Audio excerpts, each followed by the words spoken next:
Hello నమస్తే అండి.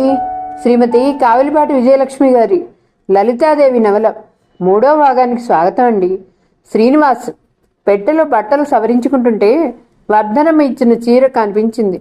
ఇవనా వద్దా అని క్షణం ఆలోచించి ఆ చీర తీసుకొని సుభద్రమ్మ దగ్గరికి వెళ్ళి, అత్తయ్య, అమ్మ లలితకి వెమ్మని చెప్పింది, ఈ చీర ఇచ్చేయండి అంటూ కింద పెట్టాడు.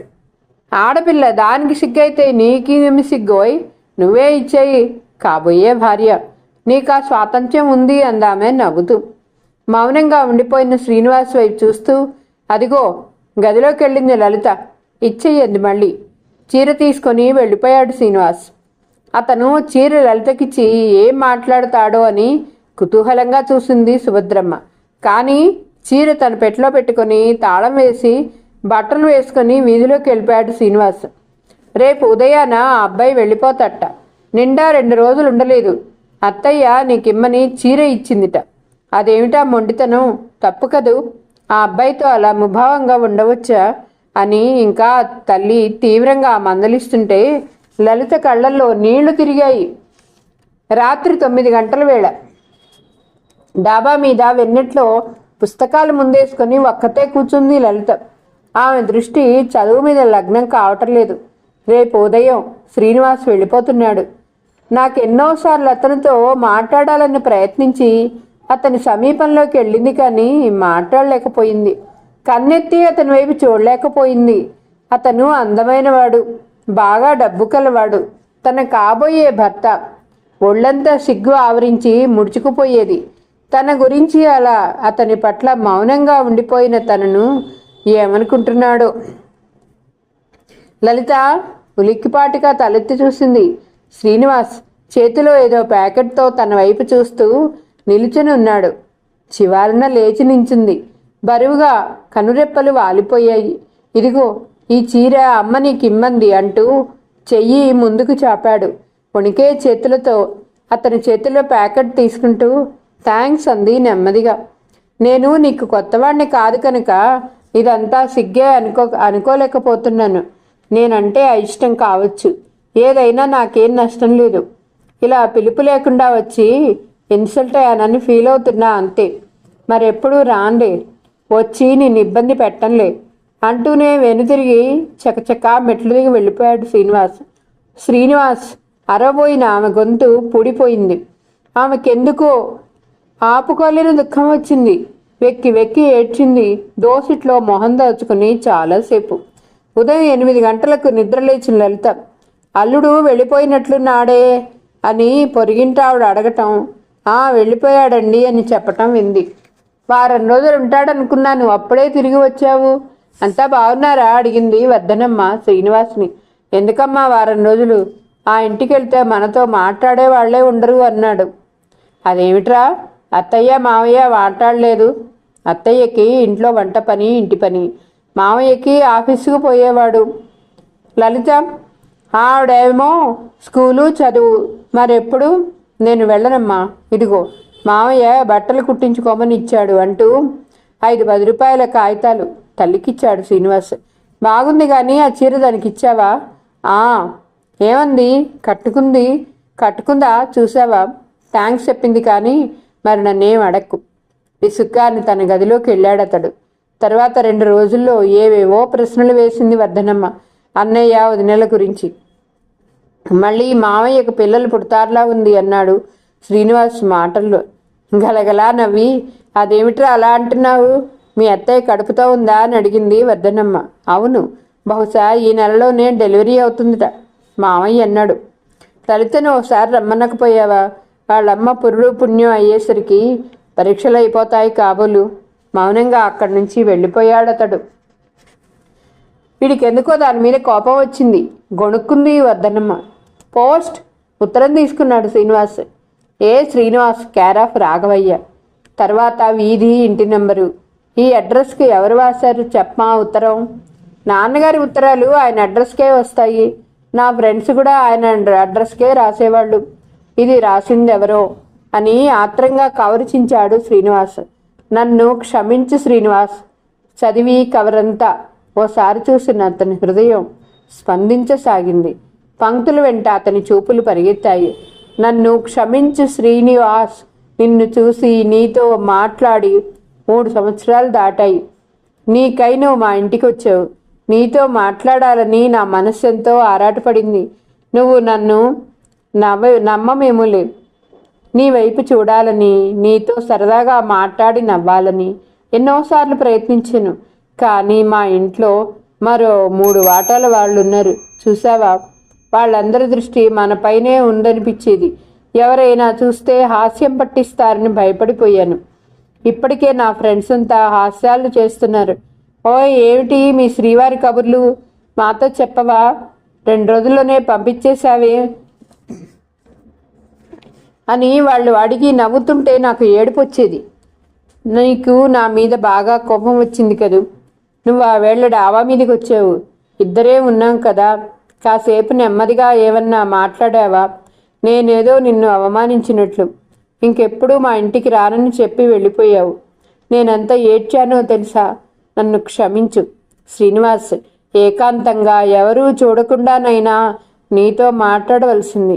ఈ గడిచిన 3 సంవత్సరాలు నిన్ను చూడాలని, మాట్లాడాలని తప్పించిన నేను నువ్వు వచ్చినప్పుడు మౌనంగా ఉండిపోయాను. నేను నీకు ఉత్తరం రాసినట్లు ఎవరికీ చెప్పకే. నీకు నా మీద కోపంగా ఉంటే వచ్చి నా చెంపలు వాయించి కోపం తీర్చుకో. అంతేగాని నన్ను మరోలా నీకేమీ కానిదానిలా ఊహించక శ్రీనివాస్. జవాబేదన్నా రాయి. ఇంటి అడ్రస్కు రాయి. అమ్మకి చదువు రాదు, నీ ఇష్టం. ఉత్తరం నాకు నువ్వు రాసినా ఎవరూ ఏమీ అనుకోరు. ఇట్లు నీ Lalitha. My dear, oh my dear నవ్వుకున్నాడు శ్రీనివాస్. ఎవరిబా తలుపు మీద టకటకా కొడుతున్నారు అని విసుగ్గా చీర కుచ్చెళ్ళకి చేతులు తుడుచుకొని తలుపు తీసింది లలిత. పోస్ట్ మ్యాన్ ఒక రంగు కవరిచ్చి వెళ్ళిపోయాడు. కవరు అటు ఇటు తిప్పి చూసిన లలిత పెదవులపై చిరునవ్వు విరిసింది. అమ్మాయి లలిత, మరుగునీళ్లుంటే ఇవ్వమ్మా. సుభద్రమ్మ పిలుపుతో కవరు చీర చెంగుచాటును దాచేసుకొని గబగబా లోపలికి వెళ్ళిపోయింది. అప్పటికి 1 వారం రోజుల క్రితం మగ శిశువుని ప్రసవించింది సుభద్రమ్మ. 1 నెల రోజులు ఇంట్లో వంట చేయటానికి ఓ మనిషిని ఏర్పాటు చేశాడు రామారావు. 10 రోజులు లలిత స్కూల్కి సెలవు పెట్టింది. కవరు పెట్లో దాచేసుకుని తల్లికి నీళ్ళిచ్చి తమ్ముడికి పాలు కలిపించి గబగబా పెట్టె దగ్గరకు వచ్చి కవరు చేతిలోకి తీసుకుంది. మళ్ళీ వెనుదిరిగి గది తలుపులు మెల్లగా మూసి గడియబెట్టింది. కవరు విప్పింది.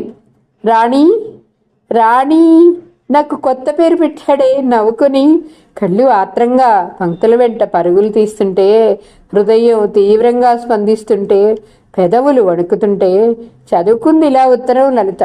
రాణి, ఎదురుగా మనిషుంటే కన్నెత్తి చూడని నువ్వు, పెదవి కదపని నువ్వు, ఎన్ని మాటలు, ఎంత బాగా ఉత్తరం రాశావు. జానవు సుమా, నిజంగా నీ మీద నాకు చాలా కోపం వచ్చింది. నీ మాట, నీ ఉద్దేశం నాకు అప్పుడే చెప్పుంటే నీ చెంపలు వాయించేవాడినో ఇంకేం చేసేవాడినో. ఎందుకు దూరంగా ఉన్నావు? ఇప్పుడు నువ్వు నా దగ్గరలో ఉంటేనా? చీర నీకు నచ్చిందా? కట్టుకున్నావా? కొంచెం లావెక్కి మునుపటి కంటే బాగున్నావు సుమి. మామయ్య మన పెళ్ళి ఎప్పుడు చేస్తానంటాడు? తొందరగా చేసేయమనకూడదు. పెళ్ళయ్యాక ఇద్దరం కలిసి కాలేజీలో చదువుకోవచ్చు. చెప్పు అలా మీ నాన్నతో. ఇక్కడ అంతా బాగున్నాం. మీ అందరి క్షేమం రాయి. మా నాన్న కాంట్రాక్టులు చేయటం మానేసి ఎలక్షన్లలో నిలబడి పోటీ చేస్తున్నాడు. అమ్మ నాన్న ఇద్దరికీ రోజు ఒకటే వాదన. డబ్బు వచ్చే కాంట్రాక్ట్ మానేసి డబ్బు తగిలేసే రాజకీయాలు ఎందుకండి అంటుందమ్మ. మా నాన్నకు తృప్తిగా డబ్బుంది, కానీ పేరు లేదు. దానికోసం ఆయన ప్రయత్నం. పరీక్ష కట్టానే కానీ చదివేం సాగటం లేదు. నువ్వు తెలివైన దానివట, బాగా చదువుతావట. అక్కడికి వచ్చేస్తాను. నాకు ట్యూషన్ చెప్తావా? ఫీజు ఎంత తీసుకుంటావే? ఇలా రాస్తూ పోతే ఇంకా చాలా చాలా రాసేస్తాను. నీకు బోరు కొట్టి అసలు ఉత్తరం చదవటం మానేస్తావు. ఇక సెలవు రాణి. జవాబు తొందరగా. పోస్ట్ మ్యాన్కి రూపాయి ఇచ్చాను. నా అడ్రస్కి వచ్చిన ఉత్తరాలు నాన్నకి ఇవ్వద్దని. ఇట్లు నీ శ్రీనివాస్. ఉత్తరం చదువుకున్న లలిత వదనం ఎరుపెక్కింది. రూపాయి పోస్ట్ మ్యాన్కి ఇచ్చాట. ఉత్తరాలు వాళ్ళ నాన్నకి ఇవ్వద్దని. ఎంత కొంటెవాడు శ్రీనివాస్. ఉత్తరం ఎలా రాశాడు అనుకుని మరొకసారి ఉత్తరం ఆ శాంతం చదివి పెట్లో దాచేసుకుని తలుపులు తెరుచుకొని యువతలకొచ్చింది. వర్ధనం, ఇదిగో మీ అన్నయ్యకి కొడుకు పుట్టేట శుభలేఖ అంటూ కార్డు ఇచ్చి, ఈ మధ్య నీ కొడుకు వెళ్ళాట వాళ్ళ ఇంటికి అని చురుగ్గా భార్య వైపు చూస్తూ అన్నాడు రాఘవయ్య. వెళ్ళాడట. వాళ్ళ ఫ్రెండ్ ఇంటికి వెళ్ళి అలా పెద్ద రాద్ధాంతం చేయకండి, నాకు చెప్పాడు. మీకు చెప్పాలనే అనుకున్నాడు. మీరు అనవసరంగా తిడతారని నేనే మీకు చెప్పొద్దన్నాను. ఏ ఫ్రెండు లేడు, 2 రోజుల్లో తిరిగి వచ్చాడు. ఇన్ని ఇళ్ళు తిరిగాడా? విశాఖపట్నంలో ఫ్రెండు, రాజమండ్రి మామయ్య. తాడి చెట్టు ఎందుకు ఎక్కావంటే కళ్ళు కోసం అని చెప్పడానికి సిగ్గేసి, పళ్ళుతో పుల్ల కోసం అన్నట్టు ఎవడో. ఇంకెందుకు పెళ్లి చేసి కోడల్ని కాపురానికి తెచ్చేసుకుంటే సరి.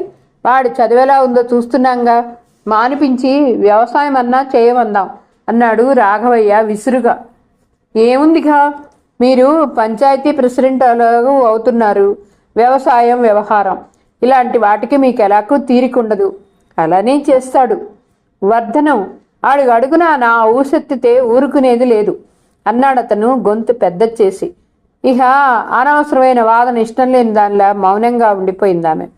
తర్వాత శ్రీనివాసం మీద విసుక్కున్నాడు. ఎక్కడికి రా, మొన్న వెళ్ళొచ్చావు అంటూ. మామయ్య గారింటికి వెళ్ళాను నాన్న అన్నాడు శ్రీనివాస్ తొణక్కుండా. అదే ఇప్పుడు ఎందుకని? ఓసారి వాళ్ళందరినీ చూడాలనిపించింది. ఓహో, కాసు సంపాదన తెలియదు కానీ కబుర్లు తెలిసాయి. ఇంకేమేమో గొణికాడు రాఘవయ్య. అక్కడి నుంచి వెళ్ళిపోయాడు శ్రీనివాసు, నీకు జవాబు ఇవ్వటం ఆలస్యం చేశాను, క్షమించు. అసలు నువ్వు నా ఉత్తరానికి జవాబు ఇవ్వవు అనుకున్నాను సుమి. ఎంత కొంటెవాడువని. శ్రీనివాస్, ఏమిటా ఉత్తరం? ఉత్తరాలు రాతను. అసలు అలాంటి ఉత్తరాలు రాస్తే నేను చదవను, జవాబు ఇవ్వను. నువ్వు పోస్ట్ మ్యాన్కి ఇచ్చిన రూపాయి దండగైందని ఏడుస్తావు తెలుసా? అవును, నాకు తెలియకడుగుతాను. నాకు ఆ పేరు ఏ శుభముహూర్తాన్ని పెట్టావు? నీ పేరు కూడా నేను మార్చేస్తే బాగుండదు అనిపించింది, కానీ నాకు శ్రీనివాస్ అన్న నీ పేరే నచ్చింది. అసలు ఆ పేరు తలుచుకుంటే, ఎవరి నోటి నుంచి అయినా వింటే నా ఒళ్ళంతా పులకరించిపోతుంది. నేను అలాగే పిలుస్తాను ఎప్పుడు నిన్ను. మాకు ఇంకో చిన్న తమ్ముడు పుట్టాడు. అమ్మ వీక్గా ఉన్న బాబు బొద్దుగా ఆరోగ్యంగా ఉన్నాడు. మళ్ళీ ఎప్పుడొస్తావు శ్రీనివాస్? ఓసారి వీలు చూసుకుని రావా? నాన్నగారికి ప్రమోషన్ వస్తుందని అంటున్నారు. దూరంగా ట్రాన్స్ఫర్ అయిపోతుందేమో. మీకే బోలు డబ్బున్న వాళ్ళు ఎంత దూరం అన్నా టికెట్ కొని నా దగ్గరకు రాగలవు. ఎలా చదువుతున్నావు? ఈసారన్నా పాస్ అవుతావా? లేక FA MBBSలా 7 ఏళ్ళు చేస్తావా? జవాబియ్యి. నీ ఉత్తరం వచ్చే వరకు ఈ పాత ఉత్తరమే పారాయణ చేస్తుంటాను. ఇక సెలవు. నీ రాణి. చదువుకున్న శ్రీనివాస్ గబగబా ప్యాంటు జేబులో ఉత్తరం దాచేసుకున్నాడు. తర్వాత లలిత శ్రీనివాసుల మధ్య ఇలాంటి హాస్యాలతో, కవ్వింపులతో, ప్రేమతో చొరవ, చనువు వ్యక్తం చేస్తూ ఉత్తర ప్రత్యుత్తరాలు చాలా రోజులు దొరిలాయి. శ్రీనివాస్ మళ్ళీ పరీక్ష తప్పాడు.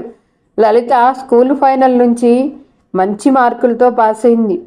రాఘవయ్య పంచాయతీ ప్రెసిడెంట్ అయ్యాడు. థర్డ్ ఫారం పరీక్ష 3 సంవత్సరాలు ఫెయిల్ అయిన వేణుని వ్యవసాయపు పనులు చేయించడంలో పెట్టారు. రామన్, రమణ తెలివిగా చదువుతున్నారు. తనకి ప్రమోషన్ రాబోతుందని, దూరంగా వెళ్ళిపోతాను కనుక ఈసారి పండక్కి అందరం కలిసి సరదాగా గడుపుదామని రాఘవయ్య, వర్ధనమ్మ పిల్లలు అందరినీ రమ్మని వచ్చి పిలిచాడు రామారావు. అలాగే లేండి అని అతను వెళ్ళిపోయాక, అందరం ఎందుకు పోలోమని వాళ్ళింటికి నీ కొడుకును పంపించు అన్నాడు రాఘవయ్య వర్ధనమ్మతో. ఓహో, ఇన్నాళ్ళకి తీరికైందా రాజాగారికి? చిన్నగా నవ్వుతూ పలకరించి, అత్తయ్య మిగతా వాళ్ళు రాలేదే అంది లలిత. కిందటిసారి అసలు కన్నెత్తి చూడటానికి కూడా సిగ్గుపడిపోయిన లలిత ఇప్పుడు తలెత్తి ఫ్రీగా తన మొహంలోకి చూడలేకపోయినా తానే ముందు పలకరించింది. ఏ, నీవెందుకు రాలేకపోయావు? నీకు లేని తీరిక నాకా ఉంటుంది అనేసి అడ్డులే, లోపలికి రావద్దన్నావా అన్నాడు శ్రీనివాస్ ద్వారబంధానికి 2 చేతులు ఆంచి తల వంచి నిల్చున్న లలిత వైపు చూసి నవ్వుతూ. అతని చేతిలోని బ్యాగ్ చనువుగా అందుకుని లోపలికి నడిచింది లలిత. ఏరా, పండగ రేపనంగా రాకపోతే 4 రోజుల ముందు రారాదు అని రామారావు. మీ అమ్మ నాన్నగారు వస్తారు అనుకున్నానోయ్. ఏమోయ్? అయ్యో, ఒక్కడివేనా వచ్చావు అని సుభద్రమ్మ పలకరించారు. తర్వాత మర్యాదలు మామూలే. హడావిడిగా సుభద్రమ్మ వంటలు చేయటం, రామారావు వీధిలోకి ఇంట్లోకి తిరుగుతూ అది అలా చెయ్యి ఇలా చెయ్యి, వాడికి ఎలా ఇష్టమో అడుగు అని హైరాణ పడిపోవటం. భోగి తెల్లవారగట్ల లలిత పిల్లలకి తలంటి నీళ్లు పోసింది సుభద్రమ్మ. శ్రీనివాస్ లేచేసరికి గుమ్మాలలో కూర్చోపెట్టాడు అందరినీ. మొహం కడిగి కాఫీ దాగి కూర్చున్న శ్రీనివాస్ దగ్గరికి వచ్చు, శ్రీనివాస్, మంత్రి వచ్చాడు, తొందరగా తెమిలితే మీ అత్తయ్య వంటకి మడిగట్టుకుంటుంది అన్నాడు. ఆమెని మడిగట్టుకోమని మామయ్య, ఏమన్నా కావాలంటే మీ అమ్మాయి ఉందిగా నవ్వి. పండగ పూట ఏదో మునిగిపోయినట్టు ఏ మంత్రి వచ్చాడు, రెవెన్యూ మంత్రా విద్యామంత్రా అన్నాడు శ్రీనివాస్. గొల్లు నవ్వి, కాదురా మంగలి, తలస్నానం చేస్తావని అన్నాడు రామారావు. నాకొద్దు, నీవన్నీ పల్లెటూరి మర్యాదలు, తర్వాత నేను సబ్బుతో స్నానం చేసేస్తాలే, అతన్ని పంపించేయి అన్నాడు. అయితే నీ ఇష్టం అన్నాడు రామారావు. మరొకసారి అతనికి కాఫీ ఇచ్చి బాత్రూంలో నీళ్లు తొలిపి సబ్బు తువాలిచ్చింది లలిత. ఏయ్ రాణి, తల కాస్త గట్టిగా తుడిచేద్దు, చేతులు నొప్పెడుతున్నాయి అన్నాడు శ్రీనివాస్. ఏమిటా కబుర్లు, ఎవరన్నా వింటారు, నెమ్మదిగా అంది లలిత. ఎవరూ లేరు, తలుపులు చేరేశాను. అతని తల గబగబా తుడిచి అతని తల మీద సన్నగా ముడుతూ, ఎఫ్ఏ పరీక్షలు రాసి అబ్బాయికి చేతులు నొప్పెట్టాయే అంది లలిత. అలానే అయితే పరీక్ష ఎప్పుడో పాస్ అయ్యేవాడిని, నీకు ఉత్తరాలు రాసి రాసి ఆమె బుగ్గ కిల్లాడు శ్రీనివాస్. అయితే నేను వెళ్ళిపోతాను ఇక్కడి నుంచి. ఓ కప్పు కాఫీ, టిఫిన్ ఏం చేశారో పట్రా, మంచి హిందీ పిక్చర్ వచ్చిందట, 9 గంటలాటకి ఇద్దరం కలిసిపోదాం అన్నాడు శ్రీనివాస్. ఇద్దరూ టిఫిన్ తింటున్నారు. రామారావు హడావిడిగా గదిలోకి వచ్చి, ఇదిగో సినిమాకి వెళ్తానన్నావు అంటూ 10 రూపాయల కాగితం టేబుల్ మీద ఉంచి, ఏవి కొత్త బట్టలు కట్టుకున్నానన్నారు కొత్త బట్టలు కట్టుకుంటానన్నారు అని అడిగాడు. వరుసగా కూర్చొని టిఫిన్ తింటున్న ఇద్దరి వైపు నిండుగా తృప్తిగా చూస్తూ, ఓసారి ఉండండి, కొత్త బట్టలు కట్టుకొని శ్రీనివాస్ మీకు దండం పెడతాట అంది లలిత. ఇప్పుడేం కట్టుకొని మామయ్య, సినిమాకి వెళ్తాం కదా, వెళతావు కాబోలు, ఎటన్నా వెళ్ళిపో అన్నాడు శ్రీనివాస్. రామారావు వెళ్ళాక, రాణి ఏమిటా హాస్యాలు, నేను మీ నాన్నకు దండం పెడతాను ఉండమని అన్నానా అన్నాడు. లేదు లేదు, నేను అన్నాను అన్నది లలిత పక్కన నవ్వుతూ. గబగబా తెములు, టైం అవుతుంది అన్నాడు శ్రీనివాస్. అతనికి ఈసారి చాలా సంతోషంగా ఉంది. క్రితంసారి లలిత అంత సిగ్గుపడితే అసలు ఎప్పుడూ వీళ్ళింటికి రాకూడదు అనుకున్నాడు. ఈసారి అవతల ఉన్నప్పుడు సిగ్గు అభినయిస్తూ, ఇంట్లో తామిద్దరే ఉన్నప్పుడు చనువుగా తిరుగుతుంది. బట్టలు మార్చుకొని తలదవ్వుకుంటున్న శ్రీనివాస్, ఇదిగో నువ్వు ఆ రోజు తెచ్చిన చీర నాకు చాలా బాగుంది కదూ అన్న లలిత ప్రశ్నకి వెనుతిరిగి చూశాడు. ఆకాశం రంగు చీర, అంతకన్నా కాస్త ముదురు రంగు జాకెట్టు, చెవుల మీద జారే జుట్టు, తడతడా మెరిసే కళ్ళు, చిరునవ్వుతో విచ్చుకున్న పెదవులు, సొట్టలు పడ్డ బుగ్గలు. ముగ్ధుడై పరవశంగా మత్తుగా చూశాడు ఆమె వైపు. ఒక్కసారి చేరవేసిన తలుపుల వైపు, నిండా కప్పి ఉన్న డోర్ కర్టెన్ వైపు చూపులు మరల్చి చప్పున లలితను 2 చేతులతో చుట్టేశాడు. 4 క్షణాలు అతని చేతుల్లో నలిగిపోయింది లలిత. నా రాణి అన్నాడు శ్రీనివాస్ మంద్రస్వరంతో మత్తుగా. పెళ్లి కాకుండా ఏమిటిదంతా, వదిలేయి అని అక్కడి నుంచి 2 అడుగులు దూరంగా నడిచి, రాణి అంటావు, ఎవరికి రాణిని, దేనికి రాణిని అంది లలిత తడైన బుగ్గలు పెదవులు తుడుచుకుంటూ. నా హృదయ సామ్రాజ్యానికి, ఈ ఎస్టేట్కి అన్నాడు అతను గుండెలపై చేయి పెట్టుకుంటూ. అబ్బా, డైలాగులు బాగున్నాయి కానీ అబ్బాయి, పెళ్ళయ్యే వరకు కొంచెం ఒళ్ళు అదుపులో పెట్టుకుంటే. ఇంకా ఎందుకు ఆలస్యం, ఆడపిల్లని కన్నవారు తొందరపడవలసింది. నీకింకా వయసు లేదా, 18 ఏళ్ళు వచ్చాయి, నాకు 22 దాటాయి. నువ్వు ఎఫ్ఏ దాటలేదుగా, అందుకని కొంటెగా నవ్వింది లలిత. ఈసారి తప్పక పాస్ అయిపోతాను. సంతోషం, కానీ పద, నువ్వు వెళ్ళకపోతే హిందీ సినిమా ఏడుస్తుంది. మీ అమ్మగారికి చెప్పేసిరా, తర్వాత నీ పని చెప్తాను. ఏం చేస్తావే అంటూ ఇంట్లోకి వెళ్ళింది లలిత. సినిమా వాళ్ళు వెళ్ళేసరికి ప్రారంభమైపోయింది. పక్కన కూర్చొని తెరపై దృష్టి సారించారు ఇద్దరు. లలిత చేతిని తన చేతుల్లోకి తీసుకున్నాడు శ్రీనివాస్. చివాలన వెనక్కి లాక్కుంది లలిత. నీ ఉత్తరాలు తీయగా ఉంటాయి, నువ్వేమో కారంగా ఉన్నావు అన్నాడు అతడు నెమ్మదిగా. లలిత మాట్లాడలేదు ఇంటర్వెల్ దాకా. తలుపులు తెరిచారు. సినిమా బాగుంది కదూ అన్నాడు శ్రీనివాస్. వాళ్ళ నటన వాళ్ళు బాగున్నారు, కానీ నాకు డైలాగ్ అర్థం కావు శ్రీనివాస్. మట్టి బుర్ర కాదా మరి? ఏకబిగిన ఎఫ్ఏ 8 ఏళ్ళు చదివానంటే పోనీ నాకేం గడవకపోదు. పెద్ద చదివి ఉద్యోగం చేస్తే కానీ పొట్ట గడవదన్న బాధ లేదు. నీలాంటి వాళ్ళని నలుగురిని పోషించగలను. ఓ నేనొక్కతనే నీకు ప్రత్యేకమైన దాన్ని అనుకుంటున్నాను. నాలాంటి వాళ్ళు మరో 3 సంపాదించావన్నమాట. కొంచెం కోపంతో అంది. ఉదాసీనంగా మారిపోయిన శ్రీనివాస్ వదనంలో చిరునవ్వు ద్యోతకమైంది. లలిత చేతిని తన చేతుల్లోకి పట్టి నొక్కుతూ, నువ్వు అంగీకరిస్తే 3 కర్మ 30 మంది అన్నాడు. లలిత కిలకిలా నవ్వింది. సొట్టలు పడ్డా. ఆమె బుగ్గల వైపు మత్తుగా చూశాడు శ్రీనివాస్. కొన్ని క్షణాలు మౌనంగా రికార్డులు విన్నారు. మళ్ళీ ఆట ప్రారంభమైంది. దగ్గరగా జరుగుతున్న శ్రీనివాస్ వైపు కొంచెం కోపంగా బొంగమూతి పెట్టి చూసింది లలిత. రిక్షాలో పర్వాలే పోనీ పోయి అన్నాడు శ్రీనివాస్. తర్వాత అతని చెయ్యి ఆమె భుజం మీద నుంచి మళ్ళింది. రిక్షా దిగి ఇంట్లోకి వెళ్తున్న లలిత వదనం సిగ్గుగా వాలిపోయింది. ఆ సాయంత్రం అతని పేపర్ చూస్తుంటే, శ్రీనివాస్ నువ్వు నీ ప్రవర్తన, నీ ఉత్తరాలు నాకేం నచ్చటం లేదన్నది లలిత. ఓ అయితే పనిష్మెంట్ నవ్వాడతను. మరీ ఉత్తరాలు అలా రాసేస్తావు ఎలా? ఏమో నీకేం తెలియదేమిటి? ఒకవేళ ఎవరైనా చూస్తే? నీ ఉత్తరం ఎవరు చూసి చదువుతారు? అయినా నీకన్నా ఎక్కువ విరహాలేం లేవు, నాకు తెలియవు రాయటానికి. ఇదిగో మైసూర్పాక్ అతనికి ఇయ్యవే అని చెప్తే మర్చిపోయావు అని సుభద్రమ్మ రావటంతో వాళ్ళ సంభాషణ ఆగిపోయింది.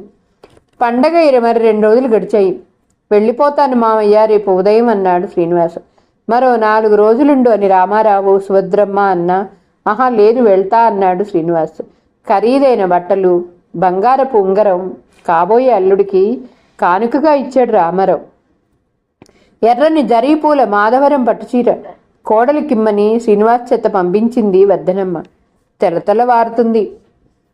బ్యాగ్ సర్దుకొని బట్టలు వేసుకున్న శ్రీనివాస్కి కాఫీ తెచ్చిచ్చింది లలిత. ఆమె చేతిలో కాఫీ తీసుకుంటూ, మీ నాన్నతో చెప్పు మన సంగతి అన్నాడు శ్రీనివాస్ కొంటెగా. చెప్పో సిగ్గులేని మాటలు. ఎందుకు సిగ్గు అంటూ ఆమెను చప్పున దగ్గరికి లాక్కొని ఆమె పెదవులపై ముద్దు పెట్టుకున్నాడు. ఇదిగో ఇలా ఇది ఇప్పటికీ 6వసారి. పెళ్లి కాకుండా ఇలా తప్పు కదూ. అలా అయితే పెళ్ళయ్యేదాకా మా ఇంటికి రావద్దంటాను అంది లలిత. సగం పెళ్ళైపోయినట్టే మనకి. నిశ్చయితాంబులాలు అయ్యాయిగా, ఈ మాత్రం దానికేం పర్వాలే అని తేలిగ్గా నవ్వి ఆ పిల్ల బుగ్గ మీద చిటికేసి, మరి వెళ్తాను, నువ్వు రారాదు ఓసారి మా ఇంటికి అన్నాడు శ్రీనివాస్. అలాగే లే పద తొందరగా, బస్సు తప్పిపోగలదంది లలిత. నవ్వుకుంటూ ఇద్దరూ యువతలకు వచ్చారు. పెళ్లి చేసేస్తానంటే మీ నాన్న ఎప్పటికప్పుడే వాయిదాలు వేస్తున్నాడు రా శ్రీనివాస్. అమ్మతో చెప్పు, ప్రావిడెంట్ ఫండ్లోనూ అదే ఎలానో తంటాలు పడి 4,000 ఇస్తాను అన్నాడు రామారావు. అలాంటి వెర్రి కబుర్లు ఆడకు. నువ్వేం కట్నం ఇస్తావు? తొందరే ఉంది ఇప్పుడు. నా పరీక్ష పాస్ అయి ఏదన్నా ఉద్యోగం సంపాదించుకున్నాక. ఓఎస్ నువ్వు సంపాదిస్తే గాని భార్యను పోషించడానికి డబ్బు లేని వాడివేమిట్రా? సర్లే నేనేమీ చెప్పను, కానీ నువ్వు ఉత్తరం రాయి నాన్నగారికి అని అందరికీ మరోసారి చెప్పి వెళ్ళాడు శ్రీనివాస్. లలిత కాలేజీలో జాయిన్ అవుతుంది అని రాశాడు రామారావు రాఘవయ్యకు రాసిన ఉత్తరం చివర. ఆ ఉత్తరంలో పెళ్లి చేసేద్దామని రాయనే లేదు. మీ అబ్బాయి ఎఫ్ఏ పాస్ అయినందుకు సంతోషించాను. ఈ మధ్య నాకున్న ఒక బావమరిది పోయాడు. అతని తాలూకు 10 ఎకరాల మాగాణి పొలం, మేడ, డబ్బు వగైరా ఆస్తులన్నిటికీ నా భార్య వారసురాలవ్వటం. ఆ లావాదేవీల్లో 2 నెలలై మీ ఉత్తరాలకి జవాబు ఇవ్వలేకపోయాను. నాకు డిప్యూటీ తహసీల్దార్గా ప్రమోషన్ వచ్చింది. మీకు తెలుసుగా, వర్ధనం ఆరోగ్యం బాగుండలేదని రాశారు. ఓ వారం రోజుల్లో లలితను తీసుకొస్తాను అని ఉత్తరం సారాంశం. పోనీ ఈ ఫాల్గుణ మాసంలో ఏదన్నా ముహూర్తం ఉంటే పెళ్లి చేసేయమందాం అనుకున్నాను నేను. మీ అన్నయ్య కూతుర్ని కాలేజీలో చేర్పిస్తాట అన్నాడు వర్ధనమ్మ దగ్గర ఉత్తరం విసురుతూ రాఘవయ్య. బాగుంది. అది స్కూల్ ఫైనల్ పాస్ అయి 2 ఏళ్ళయింది. అతను పెళ్లి చేసేస్తాను మొర్రో అంటే మీరు పడనిచ్చారు కారు. మా వాడికి 25 ఏళ్ళు రావాలి, బిఏ అవ్వాలి, ఉద్యోగం కావాలి అంటారు. ఇప్పుడు మీరు పెళ్లి చేసేయమంటే అతను చదివిస్తానంటాడు కాబోలు. పోన్లేండి, నేను మళ్ళీ లేచి తిరిగి బట్ట కడతాను అనుకోను బతికి. దాన్ని కోడలుగా తెచ్చుకోవాలని ఎంతో సంబరపడ్డాను. ఈ క్షణంలో మీరు వాళ్ళు పెళ్లి చేసి తెచ్చినా నేను వాళ్ళు కలిసి కాపురం చేయటం చూడను.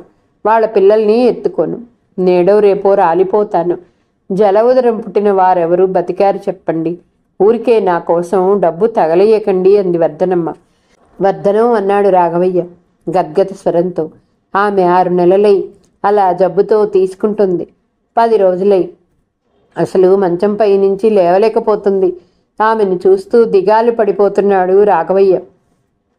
ఉత్తినే అతని కళ్ళలో నీరు చిమ్ముతోంది. పాపం, మీ జనం ఎలా తెల్లారుతుందో. ఉత్త నోటి దురుసు మనుషులు. వాళ్ళు వాడికి పిల్లనిచ్చినా ఇవ్వనకపోయినా మనకేం నష్టం లేదు. అడిగేయండి మీరే. ఇక దాన్ని చదివించవద్దు, పెళ్లి చేసి కాపురానికి పంపించేయండి అని సమాధానం ఏమొస్తుందో అతని దగ్గర నుంచి. ఏ సమాధానం వస్తుంది? అర్జెంటుగా పెళ్లి చేయమంటే కట్నం ఎగ్గొడతాడు మీ అన్నయ్య. అయినా వండిపెట్టి సంసారం దిద్దుకునే పిల్లకు ఆ మాత్రం చదువు చాలదు. వస్తారుగా తండ్రి కూతురు, అడుగుదాం అంది నిదానంగా వర్ధనమ్మ.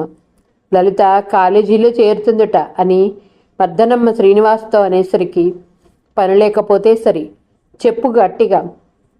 నువ్వేం కాలేజీ చదివి మనల్ని ఉద్ధరించనక్కర్లేదని అన్నాడు శ్రీనివాస్.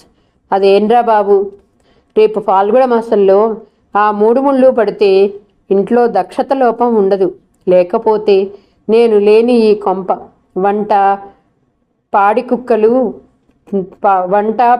కుక్కలు చింపిన విస్తర్లా తయారవ్వవు. అమ్మా, అవును బాబు, మనది సామాన్యమైన సంసారమా? ఇల్లు 1000 కళ్ళతో చూసుకోవాలి. వంట మనిషి పనివాళ్ళు ఉన్నారే అనుకో, అసలు వాళ్ళు నడిపించటానికే ఓ మనిషి కావాలి. ఇలా రాఘవయ్య శ్రీనివాస్ తన దగ్గరకు వచ్చినప్పుడల్లా ఏదో అప్పగింతలు పెడుతూనే ఉంది వర్ధనమ్మ. 2 రోజులు మాత్రమే సెలవుందని వచ్చాడు రామారావు లలితను తీసుకుని. మంచంపై శల్యావశిష్టమై ఉన్న వర్ధనమ్మను చూస్తూనే, ఏమిటత్తయ్యా ఇలా అయిపోయావు అంటూ ఆమె హృదయంపై తల ఆంచి బోరున ఏడ్చింది లలిత. లలిత తల మృదువుగా నిమురుతూ, నిన్ను కోడలుగా తెచ్చుకోవాలని, నీ పిల్లల్ని ఎత్తుకుని ఆడించాలని ఎన్నో కలలు కన్నానే లలిత. కానీ అన్నీ ఎండమావులైపోయాయి. నాకు ఏ క్షణంలో ఈ గొంతు పూడిపోతుందో నీకు చెప్పటం మర్చిపోతానేమో. మీ మామయ్య కాస్త ప్రథమ కోపం మనిషి. ఆయనపై విసుక్కోవు కదూ. సంసారం జాగ్రత్త. నీ మరుదులు, మామగారు అందరినీ నీకే అప్పగిస్తున్నాను అంది వర్ధనమ్మ. ఏమిటమ్మా ఈ చేదస్తం? తన ఏడుపు, నీ అప్పగింతలు బాగున్నాయి లేరాణి అన్నాడు మందలింపుగా శ్రీనివాస్. రాణినా? దానికి ఆ పేరు పెట్టావా? నవ్వుకుంది వర్ధనమ్మ. అవును, అది ఎస్టేటుకు రాణి, పెద్ద కోడలు అంటూ. వర్ధనమ్మను చూసిన రామారావు కంట తడి పెట్టాడు. వారిని చూడాలనే ప్రాణాలు నిలుపుకుందా అన్నట్లు ఆ రాత్రి వర్ధనమ్మ ఇహలోక యాత్ర చాలించింది. సింహంలా ఉండే రాఘవయ్య దిగులుగా కన్నీరు కారుస్తూ కూర్చుండిపోతే, తోబుట్టువు తననంతగా అభిమానించి చెల్లెలు పోయిన దుఃఖాన్ని దిగమింగి రాఘవయ్యను ఓదార్చి శ్రీనివాసుకి, మిగతా పిల్లలందరికీ ధైర్యం చెప్పాడు రామారావు. మరునాటికల్లా సుభద్రమ్మ బంధువులు చాలామంది వచ్చారు.